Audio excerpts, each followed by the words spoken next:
Hello à tous, j'espère que vous allez bien. Aujourd'hui je vous retrouve pour une nouvelle vidéo que j'ai jamais faite sur ma chaîne. Il s'agit d'une sorte de tag, je sais pas comment on peut appeler ce genre de vidéo, qui s'appelle Sur mes étagères. Donc je l'ai vu sur beaucoup de chaînes de booktubeuses et de booktubeurs, donc j'ai décidé de faire pareil puisque je suis un petit peu un mouton. Mais bref, en tout cas j'ai trouvé ça assez intéressant puisque c'est un tag qui permet de présenter des livres qu'on n'a pas l'habitude de montrer ou qu'on va pas forcément vous montrer. Donc le principe c'est de prendre le numéro d'une étagère, d'un chiffre qu'il y a dessus et tout simplement ça vous donne un livre. Donc c'est parti, j'ai sélectionné sur mes 5 étagères 5 livres différents en fait du coup. Et j'ai sélectionné aussi quelques livres par page en fait sur ma liseuse. Donc vous aurez 5 livres de mes étagères papier et 4 livres de ma liseuse. Sur ma première étagère, le numéro était le numéro 11, ce qui m'a fait atterrir à ce livre. Il s'agit de Tatouage, donc c'est le tome 1 de Ana Alonso et Javier Pellegrin. Vous notez l'accent espagnol. Il s'agit d'un livre qui raconte l'histoire d'Alex, donc qui est fou amoureux de Jana, et le frère de Jana va lui proposer de lui faire un tatouage pour l'allier à sa sœur pour toujours. Il va accepter et ça va entraîner des complications puisque tout simplement ce tatouage fait qu'il ne peut pas la toucher. Donc, vous avez déjà sûrement entendu parler de ce livre si vous me suivez depuis un petit moment puisque ça fait pas trop longtemps en fait que je l'ai lu. Je ne l'ai pas du tout aimé puisque le tatouage ne fait partie que du tiers de l'histoire peut-être, et pas plus. On part dans un tout autre délire et je trouvais que les auteurs partaient dans un truc complètement farfelu, bizarre, qui ne m'a pas accroché, donc je n'ai pas du tout aimé ce livre, c'est dommage pour le premier que je pioche.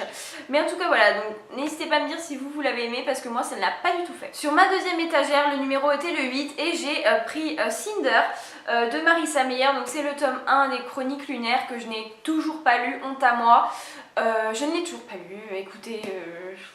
que vous dire de plus, voilà, je ne l'ai toujours pas lu, je sais c'est une honte parce que c'est une saga dont tout le monde parle de partout et moi je ne l'ai pas lu. En tout cas, je me souviens que j'avais lu un petit bout du livre que j'avais emprunté à la médiathèque et ça ne m'avait pas plus que ça, mais j'étais en panne de lecture donc peut-être que c'est ça qui avait fait que j'avais pas réussi à lire, mais en tout cas je compte le lire, surtout que la couverture est juste magnifique et voilà, donc bientôt je vais le lire. Pas tout de suite puisque j'ai encore le gros pavé, un gros pavé à lire qui est le tome 2 de... comment ça s'appelle ?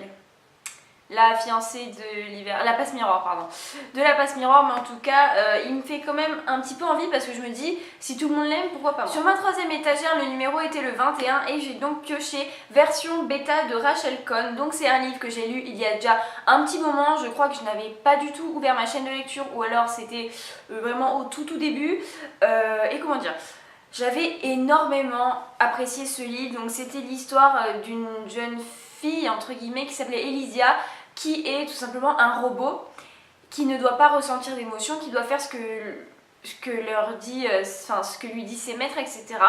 Mais elle va commencer à avoir des émotions et elle doit absolument les cacher puisque c'est pas normal. Et à la fin, donc, elle va se faire en gros attraper par des gardes, un truc comme ça. Et du coup, après, elle va devoir survivre sur une île déserte. Il devait avoir un tome 2, on n'a jamais vu la couleur du tome 2. Et c'est vraiment très triste puisque je voulais absolument lire le tome 2. Je crois que le tome 2 est disponible mais en anglais et ça va pas trop le faire en anglais en fait. Donc je vais me contenter de ce tome 1, mais en tout cas si vous voulez le lire et peut-être continuer la suite en anglais, je vous conseille vraiment de vous lancer parce qu'il est très bien et c'est une dystopie assez cool. Sur ma quatrième étagère, le numéro c'était le 2 et je suis d'une grande fierté de vous présenter ce livre, c'est avec beaucoup d'émotion aussi que je vous le présente. Il s'agit d'une vengeance catalane de Michel Barbe. Donc c'est un livre tout simplement qui se passe chez moi puisque j'habite à la frontière des Pyrénées-Orientales et ça se passe en fait tout simplement à la foire Saint-Martin de Perpignan pour ceux qui connaissent. Et je n'étais pas du tout prédestinée à acheter ce livre et j'ai rencontré l'auteur et du coup il m'a donné envie de lire son livre et...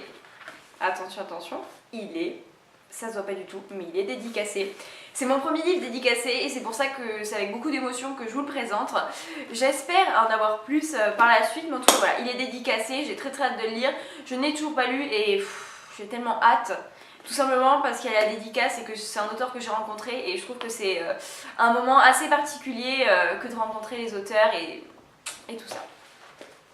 Pour la 5e étagère, je suis tombée sur le numéro 12 et je suis tombée du coup sur ce livre, c'est La route de Cormac McCarthy. C'est un livre que j'avais dû lire pour les cours et je l'ai détesté et adoré en même temps. C'est très compliqué. C'est l'histoire d'un père avec son fils qui va vivre dans un monde post-apocalyptique avec il n'y a plus rien, plus personne et ils vont devoir survivre et j'ai détesté ce livre tellement il est traumatisant, il est dur et en même temps je l'ai adoré parce que l'auteur a vraiment su me bombarder d'émotions en fait et c'est un sentiment très particulier quand vous lisez ce livre et je vous conseille et en même temps déconseille de lire juste pour voir comment les sensations que ça fait et voilà, donc il m'a énormément marqué et ce livre là restera vraiment dans ma tête un bon nombre d'années. Maintenant sur ma liseuse, donc je vais vous dire les livres sur lesquels je suis tombée par rapport au numéro des pages, au numéro du livre, etc.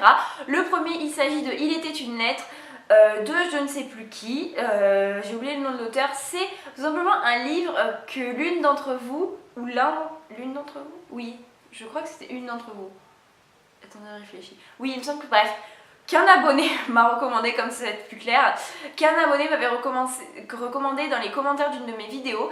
Et c'est vrai que quand j'ai lu le résumé, ce n'est pas forcément le genre de livre vers lequel je me tourne habituellement, mais je vais le lire parce que ça a l'air assez intéressant. C'est l'histoire de deux femmes au dessin complètement différent et ça a l'air très cool et je vais le lire et je remercie cette personne de m'avoir recommandé ce livre. Le deuxième livre sur lequel je suis tombée, il s'agit de Half Lost, donc c'est le 3e tome de la saga Half-Bad que j'adore de plus en plus avec mon personnage, un de mes personnages favoris de roman qui est Nathan, dont je suis littéralement folle amoureuse, qui est un gaillard, un sorcier mi-noir mi-blanc, un petit peu bad boy, bien baraque et tout ça, tout ce que vous voulez en fait.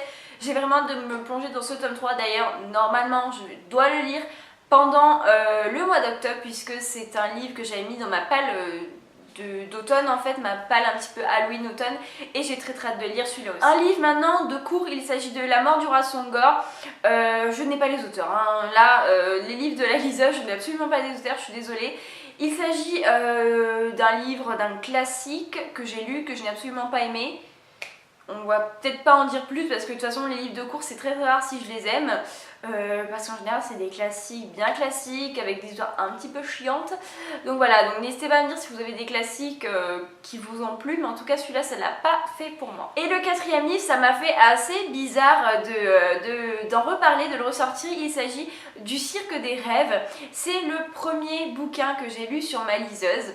Et pas des moindres, puisque c'est un livre assez spécial. On va suivre l'histoire d'un cirque où il se passe des trucs un petit peu particuliers, des choses pas très normales.